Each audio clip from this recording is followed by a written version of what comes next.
Ladies and gentlemen, today I aim to inform you that foreign field games do not cause aggression in children. Through various research studies and literature reviews, I will shed light on this topic. It will dispel some common misconceptions. By talking about foreign field games increase aggression, non-foreign field games behaviors, along with sales and youth crimes, youth and real-life violence, I think give the counter in conclusion.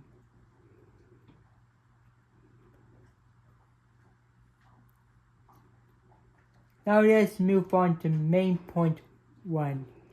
Foreign field games increase aggression.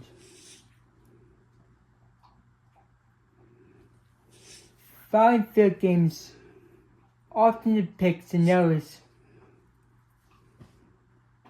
where players can engage in virtual battles or mimic characters. This may lead children to pretend to be these characters, or older youth may become curious about using a gun properly. Despite these concerns, a research indicates that foreign field games do not lead to high levels of aggression. This may seem controversial to many parents, especially mothers. Brian Fasak, a literature review published in JAMA, explains that while children may imitate action from field games, it doesn't mean they will pick up a real gun and shoot somebody. Parental involvement plays a significant role in guiding children's behavior, ensuring that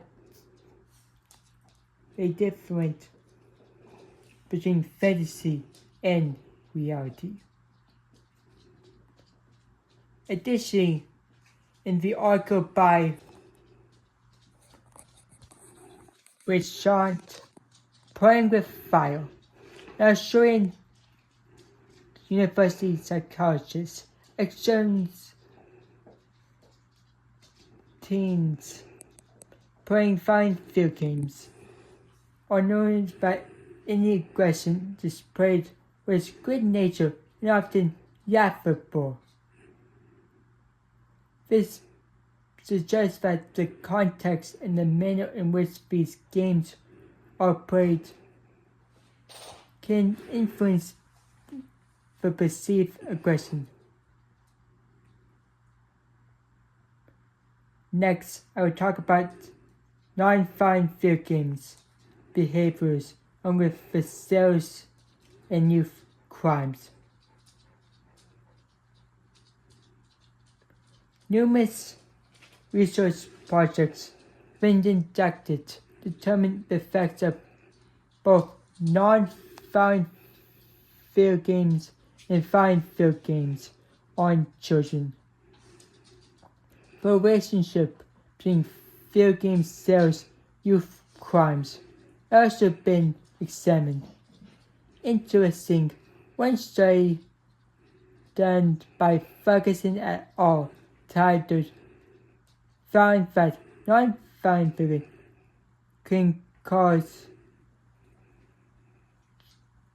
hostility, stress, and aggressive behaviors just as much as foreign field games. Furthermore, each study explored the correlation between field game sales and serious youth crimes. However, it did not specify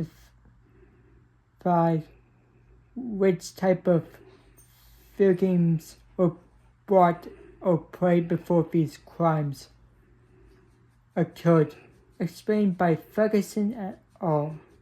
Tired, this indicates that the mere presence of video games in a child's life do not necessarily lead to a violent behavior.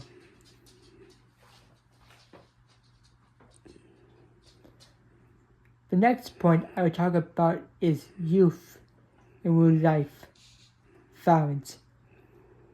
There have been multiple instances where children involved in violence were linked to these violent video games. However, the research remains inconclusive.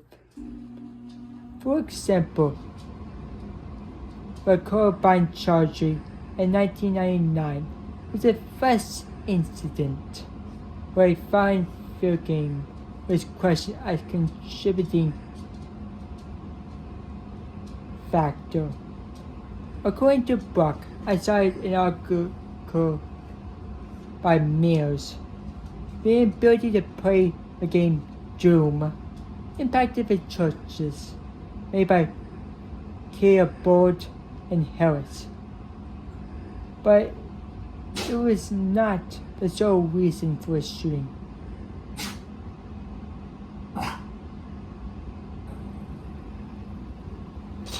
I'll now give a counter argument followed by the conclusion.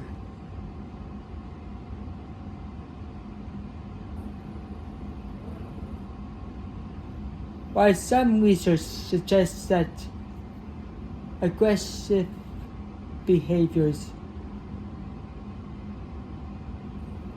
in children increases from playing violent video games, others studies present conflicting results. Hassan et al. Argues that stress leads to aggression, and violent video games can cause players to stress. Pullman et al. Talks about a study of 10 to 13-year-olds, which found that boys who actually played violent video games were more aggressive during school free play, while girls showed no link between the game condition and aggression. Malfair et al. Explains that the meta-analysis can yield different results depending on the studies included, leading to various conclusions on whether violent video games cause aggression. This indicates that the debate is far from being settled.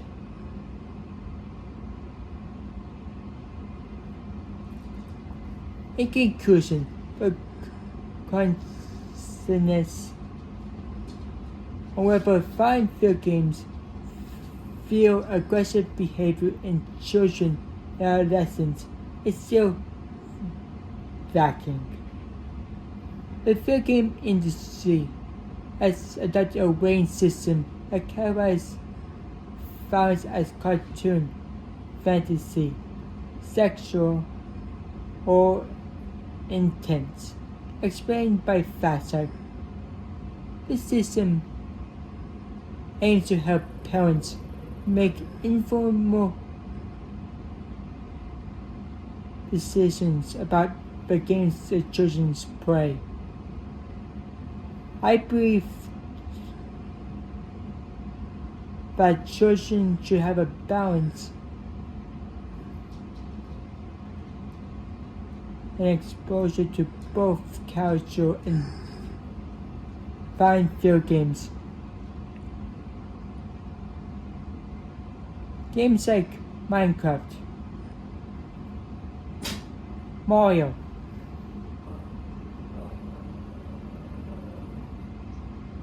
Or Rocket League. For a calming experience.